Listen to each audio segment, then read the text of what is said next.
उस दिन पूरा स्वर्ग लोक कांप गया जब श्री हरि विष्णु ने देवर्षि नारद से कहा, नारद, तुम नहीं बल्कि मृत्यु लोक पर रहने वाला एक साधारण सा किसान मेरा सबसे बड़ा परम भक्त है। ये सुनते ही नारद मुनि के पैरों तले जमीन खिसक गई। आखिर ऐसा क्या हुआ कि साक्षात भगवान विष्णु ने एक साधारण से किसान को अपना परम भक्त बताया और 24 घंटे नारायण नारायण जपने वाले नारद मुनि का घमंड चकनाचूर कर दिया। ये कहानी उस समय की है जब नारद मुनि को अपनी असीम भक्ति पर अहंकार होने लगा था। उन्हें लगने लगा कि इस पूरे ब्रह्मांड में श्री हरि का उनसे बड़ा कोई भक्त हो ही नहीं सकता। इसी घमंड और जिज्ञासा के साथ लोक लोकांतर का चक्कर लगाते हुए वे साक्षात बैकुंठ धाम पहुंचे और अभिमानी होकर श्री हरि विष्णु से पूछ लिया, प्रभु, इस पूरे संसार में आपका सबसे बड़ा भक्त कौन है? तब भगवान विष्णु ने मुस्कुराकर उस गरीब किसान का नाम लिया। नारद मुनि का अहंकार आहत हुआ। सच्चाई जानने की बेचैनी में उन्होंने भेष बदला और धरती पर जाकर उस किसान की जासूसी करने लगे।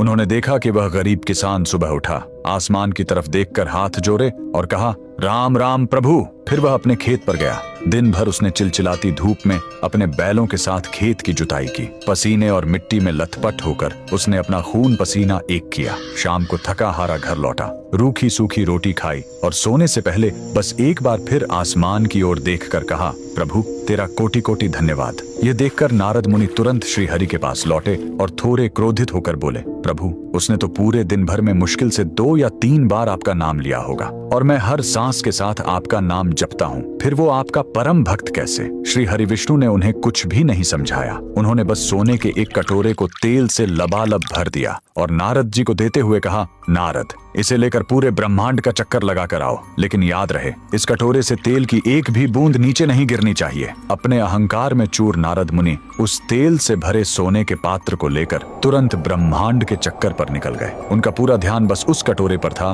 कि कहीं तेल छलक ना जाए। परिक्रमा पूरी करके वे वापस लौटे और गर्व से सीना चौड़ा करके बोले, प्रभु, देखिए, मैंने तेल की एक बूंद भी नहीं गिरने दी। तब भगवान विष्णु ने शांत स्वर में पूछा, नारद, बस इतना बताओ कि इस पूरी परिक्रमा के दौरान तुमने कितनी बार मेरा नाम लिया? नारद जी हिचकिचाते हुए बोले, प्रभु, आपने तो मुझे इस काम पर लगा दिया था, मेरा सारा ध्यान तो इस कटोरे पर था, तो मैं आपका नाम कैसे लेता? श्री हरि विष्णु मुस्कुराए और बोले, नारद, उस गरीब किसान के सिर पर भी गृहस्थी, परिवार और कर्म का ऐसा ही तेल से भरा हुआ भारी पात्र रखा है। वह दिन भर अपनी जिम्मेदारियों और कर्मों का भारी बोझ उठाता है, लेकिन फिर भी उस भयंकर संघर्ष के बीच वो मुझे याद करना नहीं भूलता। और तुम तेल के एक छोटे से पात्र के बोझ में ही अपने प्रभु को भूल गए। उसी पल देवर्षि नारद का सारा अहंकार आंसुओं में बह गया। वे समझ गए कि कर्म ही सबसे बड़ी पूजा है। उन्होंने श्री हरि विष्णु के सामने हाथ जोड़कर क्षमा मांगी। तो कमेंट्स में जय श्री हरि विष्णु